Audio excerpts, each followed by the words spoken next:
Alright, so magandang araw. Our topic for today is sorry, hindi pala visible. Spotify ba?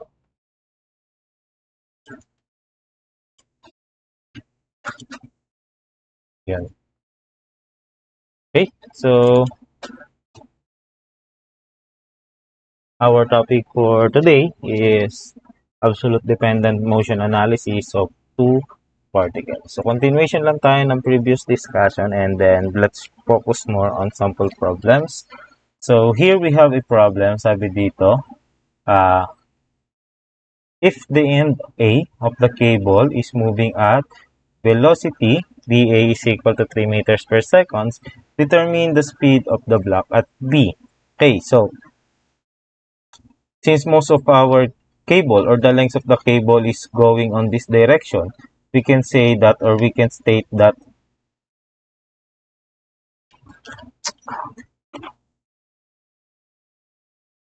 okay, that moving on this direction is positive. Okay, so positive tayo on this direction. The first thing we need to do is to analyze first the problem and then establish our datum or our reference point or yung fixed frame kung tawagin. Okay? So, paano ba yung mangyayari dito sa ating problem? So, sabi dito, hihilahin ko daw si A with a certain velocity which is 3 meters per second. If A moves on this direction, definitely this pulley at D will also move on the same sense as A kasi hihilahin niya, so mahahatak. If D is moving on this direction, so ang gagawin ni D, hihilahin naman niya itong pulley na to going to this direction. Okay? So ito yung magiging movement natin. Now, if this pulley moves on this direction, definitely hihilahin naman niya yung block B. Okay? So we can say that the movement of this pulley will be also the movement of this block B. So we can say this is just the same as B. Okay? So if we now establish the movements of our particles of our elements of our system, ang gagawin naman ngayon natin is to find aling points yung hindi gagalaw, and then there we will establish our fixed frame or our datum line. So kung dito ka mamimili kay D, kung ito yung iyong reference line, again D is moving. Likewise, B is also moving. Okay? C is not moving as well as this point. Pangalanan ko yung point na to as point E. Okay? So, yung point E na yan is also not moving. You can refer to this point or to this point. Okay lang naman. Pero for me, mas magiging simple yung calculation natin kung dito ako manggagaling kay point C. Because if we observe, we have two cables here. Yung cable running from this point, okay, from pulley at B to C to D. And then another cable from E, D to A. So, meron tayong dalawang cable. Okay?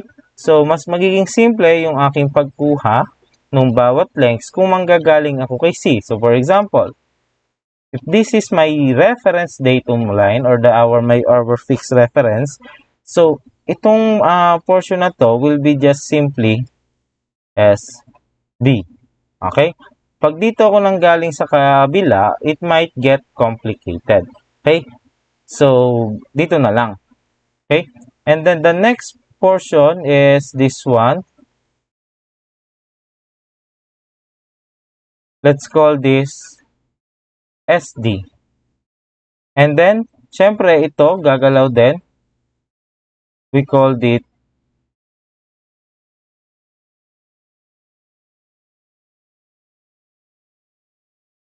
SA. So, kung isusulat natin yung position coordinate ng bawat chord, say for chord 1, we have here the position coordinate. Meron tayong SB papunta dito, babalik ka ulit at the length SB. So, we have here 2 SB. And then lastly, from C to D, that is SD. Plus SD is equal to L1. So, for chord number 2, mula kay E papunta kay D, unfortunately, wala tayong length nun. Okay? So, ang gagawin natin ngayon is to determine another line. Okay? So, gagawa ulit tayo ng panibagong dimension. And saan manggagaling? If we observe this system, point C and point E are fixed. Hindi yan gagalaw kahit ano yung gawin natin since nakadikit sila sa wall. So, we can refer this now, this length, as a certain, pwede natin sabihin distance D. Okay? So, this one is a certain distance D. Kahit anong maging movement ng ating mga pulleys at nitong A at ni B, hindi gagalaw si distance D. Therefore, we can say that this is constant. Okay? So, ngayon, the first portion of our chord 2 is ito hanggang dito. And how do we solve that? So, that is D minus SD. The distance from here up to this point. Okay, ito mula dito hanggang dito, that is SD. And mula naman dito sa C hanggang kay E, that is D. So, the first segment would be D minus SD. And then, the second portion of our line 2 is this one. Mula dito hanggang dito. Which is a portion of S. That is SA, tama? So, we can use now SA minus SD as the length of this portion. So, mula dito hanggang dito kay C sa ating reference line, that is SD. Mula dito naman hanggang kay C, that is SA. So, the difference would be that length, SA minus SD. And that is equal to L2. Since ang tinatanong sa atin dito ng problem is the velocity of the particle B or the block B, okay, we have to take the first derivative of this position coordinate equation. So, taking the first derivative of our first equation, we have here 2 BB plus BD is equal to 0. O, para naman doon sa chord number 2, we can take the derivative again. The derivative of D is 0, while SD is BD, plus our SA is VA, minus our SD is VD. The derivative of negative SD is negative BD, and this is equal to 0. Here we have how many unknowns? 1, 2, 3 unknowns. Okay? But we all know that we have the value of BA. Sabi sa atin ng problem, BA is equal to 3 meters per second. So, dalawa na lang yung unknown natin, B and D. If we can write BD in terms of B, ganito siya, negative 2BV. Okay? By transposition. So, now we have value of BD, we can substitute it here. Okay? Pero i-simplify ko muna yung equation na to. Since may dalawang negative BD ako, we can say this is negative 2BD plus BA is equal to 0. Okay? So, we have negative 2, then another negative 2 here, negative 2BB plus BA is equal to 0, or further simplification, we have 4 BV is equal to negative BA. Since we have the value of BA, which is 3 meters per second, so we have now VB is equivalent to negative 3 over 4 meters per second, or just simply 0.75 meters per second. Negative on the opposite sense of our positive, therefore going to the left. This is our answer for this one. Next problem tayo. Palit lang ako ng pen. Medyo masakit sa mata yung red. So, sabi dito, determine the speed of block A if the end of the rope is pulled down with a speed of 4 meters per second. Okay. Since in this problem, our rope is basically going down, we can say that wala namang problema dito. We can just say that our positive direction is going down. Okay? So, again, let's establish our datum line. So, pag hinila ko ngayon si B, at this point, hinila ko yan pababa, ano yung mangyayari? Aangat yung portion na to. This will go up. Since this is fixed, and this is also fixed, it will not move. So, pwede tayong mag-refer na lang on this point or on this point. So, in our case, mas simple kung dito na lang tayo magre-refer. Okay, since this is also fixed, hindi ito gagalaw. At kapag hinila ko to, for example, imagine natin, hinila ko, yan ay sasagad lang hanggang dito. Hindi na siya mas makakaangat dito. Okay? Kasi ito na yung limitation niya because this is fixed. So, we can say that the motion of this pulley is also the motion of our A. So, ito ngayon is our VA. While this one, hanggang dito, is our V. Okay? So, let's create the position coordinate equation for this one. So, we have here 1, 2, 3 BA. Meron tayong tatlong BA.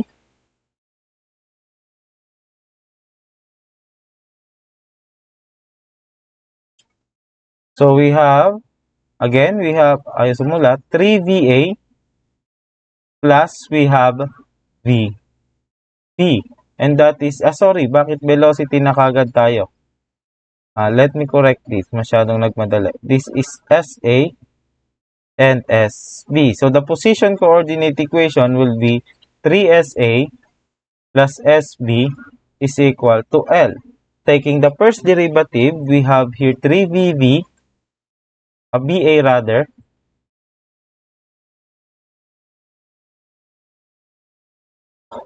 plus VV is equal to 0. If the velocity ng hand at B is 4 meters per second, again, we assume that this sense is positive, going down is positive. Okay, so we have here 3 VA plus 4 meters per second is equal to 0. Therefore, we can say that our VA is negative 4 over 3 meters per second, or that is negative 1.33 meters per second, or that is simply 1.33 meters per second. Since negative, opposite sense nung ating positive direction, we have here going upward.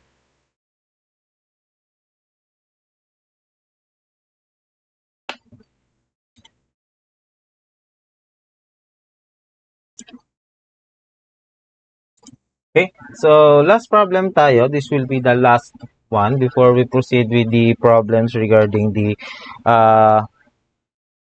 relative motion of two particles. I think that's the next one. Tama, relative motion of two particles. So, puntahan muna natin tong problem na to. This one is a bit complicated but solvable naman. So, dito sabi niya, a cord is attached to the pin at C and passes over two pulleys at A and D. The pulley at A is attached to the smooth collar that travels along the vertical rod. Determine the velocity and acceleration of the end of the cord at B if at the instant SA is equivalent to 4 feet.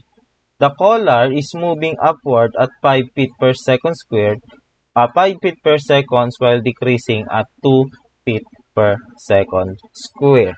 Okay, so analyze muna natin yung problem para saan ba pupunta yung ating cable. So in this case, our cable is being pulled. Okay, since moving up daw itong si A, papaataas siya, therefore definitely, okay, yung ating B will be going down. So we can say that since our source of motion is going down, we can establish our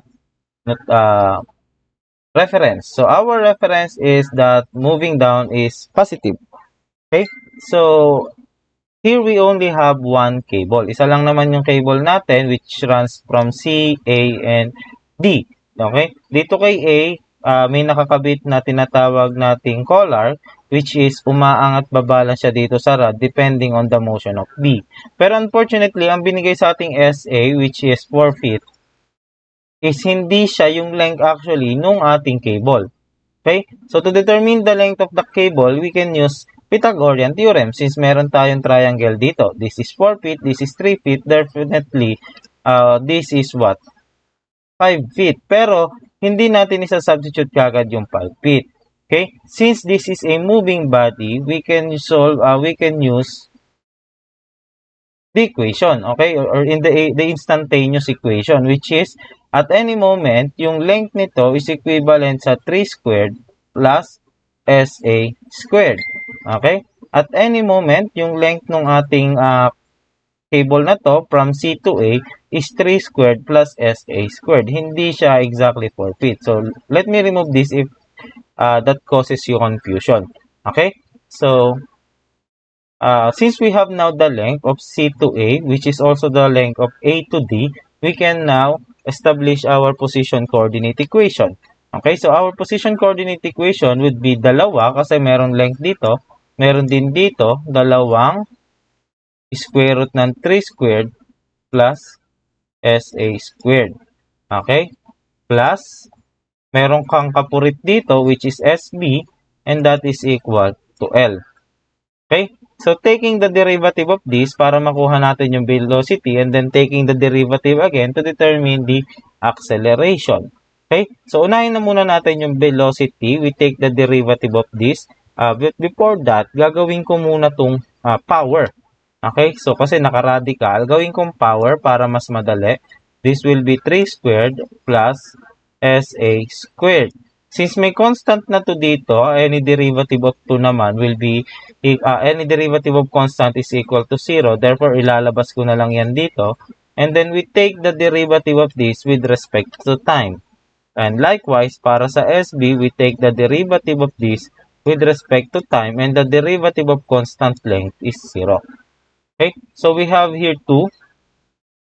Now, let me add the power. Hindi ko pala nailagay yung power. So, merong power na 1/2.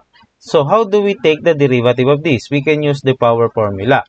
Sabi natin, derivative with respect to time ng un is equivalent to n minus 1 derivative ng u with respect to time. In this case, our u is 3 squared plus SA squared and our n is 1/2. So, ang mangyayari, yung n natin bababa, which is 1/2. Okay? And then our u is 3 squared plus SA squared. We can simplify this. Gawin ko na lang itong 9 para simplified. SA squared multiplied by 1/2 minus 1 multiplied to the derivative with respect to time ng 9 plus SA squared. Okay? Since itong 9 is constant, we can now remove this. Okay? So, let's close this bracket. Okay? Plus, we have here the derivative with respect to time ng SB, which is just simply BB, and this is equal to 0. Okay? So, further simplification, applyan natin ng derivative ito. So, we have here 2. 2 multiplied by 1/2, matatanggal lang. And then this one, since magiging negative 1/2 ito, magiging 1 over 9 plus SA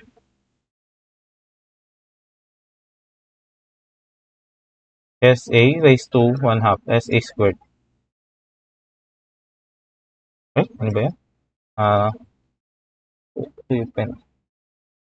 Okay, 9 plus SA squared raised to 1/2.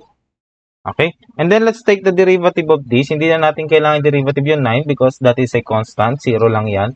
So, ito, meron tayo ulit derivative of power. Derivative of SA raised to 2. So, bababa ko ulit dito si 2. Okay? And then, take the derivative of SA. Take the SA muna. And then, 2 minus 1 is just 1. And then, take the derivative of SA. We have VA plus VV is equal to 0. Simplifying this, we have 2 SA VA over 9 plus SA squared raised to 1/2 plus VV is equal to 0. Sabi sa atin ng problem, at this very instant where SA is equal to 4 feet, okay, the collar is moving upward at 5 feet per second squared. Okay, so solve natin yun. Sabi sa atin, at this instant, 2 multiplied by our SA daw is 4 feet multiplied by our VA. Since our direction of positive is going down and this is going up, therefore the velocity will be negative 5 over, okay, 9 plus 4 squared raised to 1 half plus BV is equal to 0. Therefore, BV is equal to magiging positive 2 times 4 times 5 over 9 square root ng 9 plus 4 squared, or we have 8. Positive 8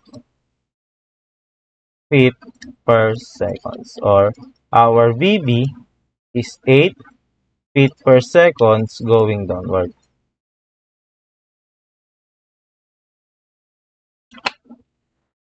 Okay, di ba pala tapos? The next problem here is the acceleration. So how do we determine the acceleration? We take the equation of our velocity and take the derivative of that, the first derivative of that. So dito na lang tayo sa may this one, this portion. Actually, the same lang naman yan, pero gusto ko naka-power na lang ito para isang line lang. So our equation for velocity is 2 SA VA multiplied by 9 plus SA squared raised to negative 1 half. Okay? Plus, we have here BB is equal to 0. Let me check that again and then, tama naman. So, again, dito, uy, ang dami. We can, we can divide this into 2. Pwede natin sabihin ito yung U natin. Okay? This portion is our U. And then, this portion is our B. Sabi natin, the power formula, dUn over dt is equivalent to n un minus 1 du over dt. And since dalawa ito, so sa product naman ito, duv with respect to time is equal to vdu plus u dv. Okay? So, yan yung gagamitin natin ngayon to solve for this problem. So, unahin na muna natin ito. Since this is our u, this is a product. Okay? If we take the derivative of this, ito yung gagamitin natin. Okay? So, our v is 9 plus SA squared raised to negative 1 half. Since sabi dito sa ating equation, ikakopy mo lang daw si v and then you take the derivative of u. d over dt ng u, which is 2 SA VA. Okay? Plus, the second portion of our equation is i-copy ko naman daw si u. We have 2 SAVA. And then take the derivative of v. So, the derivative of v ko is 9 plus SA raised to negative 1 half. And then for BB, that is just simply AB is equal to 0.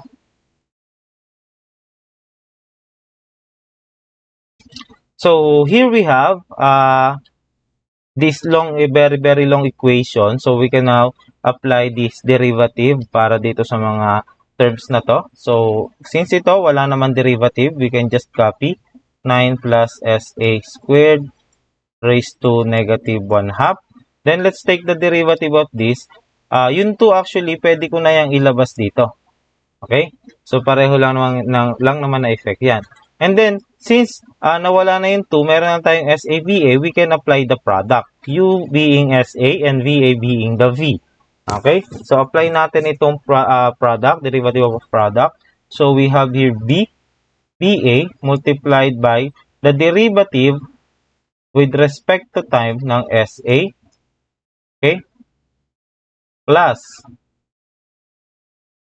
U. Ano naman yung U natin dito? We have SA multiplied sa derivative with respect to time. Let me ng VA. Okay? So, plus. Dito na tayo sa second term. Again, balikan nga natin yung portion na to. Let me, Okay, so balikan lang natin ha. We take the derivative of this. Since yung 2 is constant, we can just put it outside. Okay? So, wala namang magiging epekto yung 2 na yan kung ilalabas ko na lang dyan. Okay? So, ang may iwan na lang sa atin, or kung ayaw nyo naman, pwede ko yung ilabas na ganyan dito. Okay? Ang maiiwan na lang natin sa atin ay SABA. If we take the derivative of this, pwedeng ang mangyari sa atin is, ito yung U, ito yung V. Okay? This one is the U, this one is the B. And then if we apply differentiation, ang magiging resulta niyan is V du dA multiplied sa derivative ng SA. The derivative of SA is also VA. Okay? Or, if we write it out, we have here d over dt ng SA. Plus, we have U. Our U is SA. And then the derivative with respect to time ng V, which is VA. Okay? Plus, the second portion is ito, 2 saba. Okay? SAVA. Alang differentiation on this portion. And then we take the derivative of this function. So dito, meron tayong power. So ito yung gagamitin ulit natin. We have here negative 1/2 multiplied by 9 plus SA raised to negative 3/2 or isusulat ko ng step by step para hindi malito. Negative 1/2 yung power minus 1. Okay? And then we take the derivative with respect to time ng 9 plus SA. Okay? And then we have here A, B is equal to 0. Applying again derivative. Sobrang dami ng derivative. Ito pwede ko nang i-simplify as 2 over 9 plus SA squared raised to negative 1/2. And then simplify ko tong portion na to. We have here VA. The derivative of SA with respect to time is also VA. Plus, we have here SA. The derivative of BA with respect to time is AA. Plus, we have here 2 SAVA. Okay? Multiplied to this one. So, ano yung magiging value? Ito magiging negative 1/2 raised to 9 plus SA raised to negative 3/2. Okay? The derivative of this, d over dt ng 9 plus SA, since yung derivative of 9 is 0, we can now just solve for the derivative of SA, which is VA. Okay? And plus AD is equal to 0. Further simplifications, we have here 2 multiplied by BA squared plus SA AA over square root ng 9 plus SA squared. Okay? Plus, we have here 2 SA VA. Okay? So, as you can see, dalawa yung SAVA. So, magiging squared ito.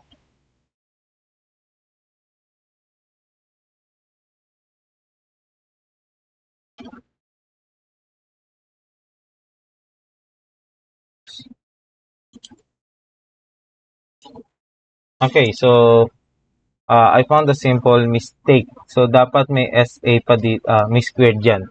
Okay? So, since may squared dyan, if we go back into the derivation kanina, itong derivative na to, is ito yun, 2SAVA. Therefore, if we rewrite this one, magkakaroon ka pa ng 2SAVA dito. Ayan, sorry.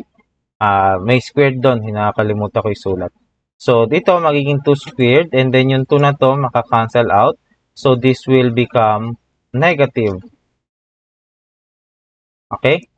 And then the denominator would be 9 plus SA raised to negative 3/2. Sorry, wala nang negative. Ba't lagi ko yatang sorry, yun dun nang galing yung error. Nawala yung squared dito. Okay? So, na-trace back pa naman natin. Okay? Plus AB is equal to 0. Okay? So, kaya pala ako nalito. Nawala yung squared dot. Okay? So, here we have now the final equation for our acceleration. So, ang sabi sa atin, at the very instant, SA is equal to 4 feet.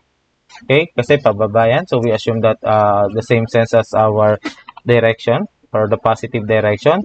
Pag pababa, positive. Okay? And then our acceleration of A according to the problem. So the collar daw at A is 5 feet per second pero upward. Therefore, this will be negative 5 feet per seconds.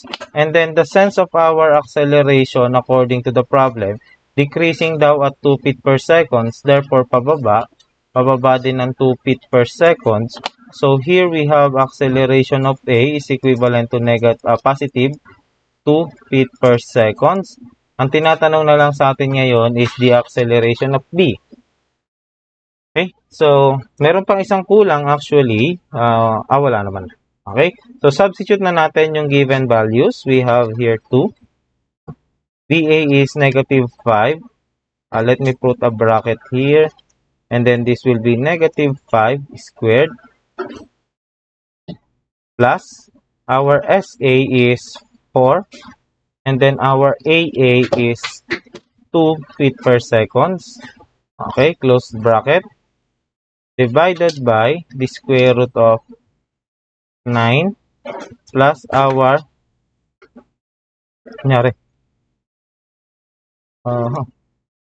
sorry.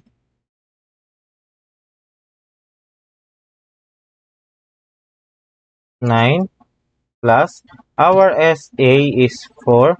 So we have here 4 squared minus 2.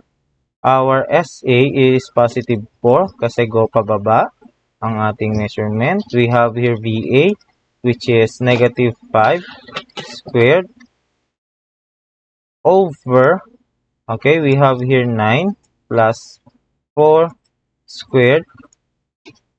Let me correct this. Raised to 3 halves plus AB is equal to 0. Therefore, we can now solve for AB equivalent to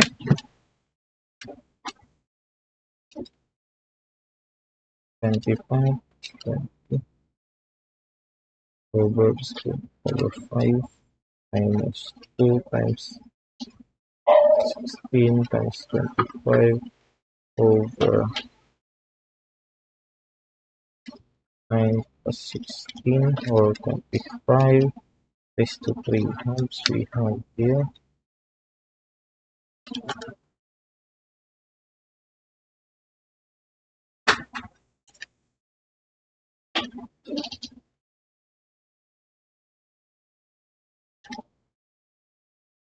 .8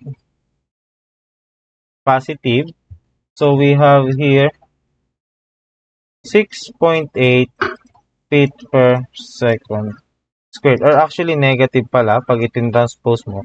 Negative 6.8 or AB is 6.8 feet per second squared but going upward. Increasing yung ating acceleration. Okay? So that is all for this topic. Get ready, be prepared, be ready for your quiz on Wednesday. That's all. Thank you.